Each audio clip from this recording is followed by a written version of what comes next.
Meghan and Harry claimed they wanted to be financially independent from their very first announcement explaining they were going to step back from the monarchy in January last year.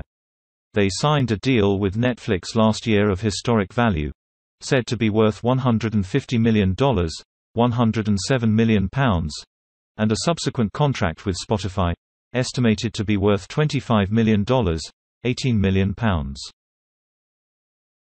While the couple have announced their first creative activation with Netflix, a documentary following athletes training for Harry's sporting competition the Invictus Games, they only released one 35-minute podcast for Spotify back in December.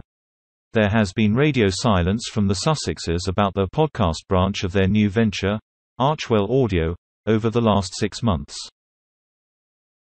Royal watchers should not expect any new content to be released anytime soon either, as the couple just took a 5-month hiatus from their working lives to bond with their newborn daughter Lilibet Diana. Royal commentator Phil Dampier warned, "We're being told they're having up to 5 months off and people who are paying him a lot of money will expect something in return. They seem to be using up a lot of ammunition very early and putting a lot of stuff out there in terms of deals and agreements with lots of firms." He added, "The question might be asked whether they have too much on their plate." But, PR expert Mark Borowski said, "Even if the shows haven't materialized yet, it's a win-win for Spotify to have 2 of the most famous people in the world connected to them."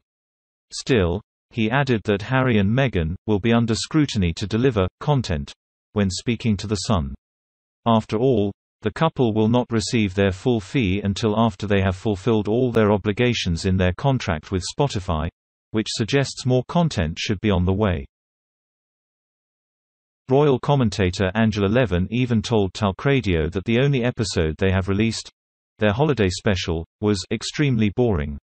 She said, "They don't want to pay anything, they want to get the money rolling in by doing very little in return.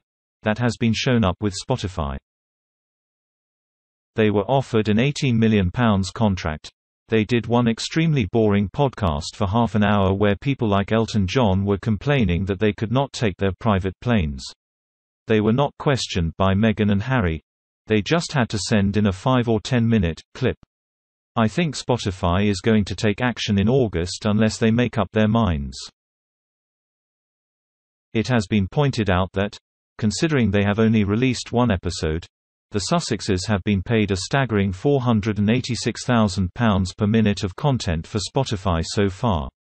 Back in February, Spotify was even forced to defend its lucrative contract with the Duke and Duchess of Sussex. Musicians and songwriters had complained to the global streaming platform that they were not being paid enough for releasing their content on the service, and so were struggling to make ends meet, in a stark contrast to Meghan and Harry. Head of Global Affairs and Chief Legal Officer for Spotify, Horacio Gutierrez, told MPs back in February that the Sussexes were regarded as box office in terms of the talent that goes into podcasts. He compared their content to top international shows such as Game of Thrones. He continued, "Those high-production shows tend to be the tentpole that attract people into the service, and therefore benefit everyone. There is clear evidence that having podcast offerings on the service benefits music consumption. So on the whole there's a virtuous cycle that occurs." Yet, Conservative MP Steve Brine hit back and said such a lucrative deal sticks in the craw of some of the artists who are driving Uber cars right now to pay the rent. Mr. Gutierrez was speaking to a Digital, Culture, Media and Sport Select Committee hearing for its inquiry into music streaming.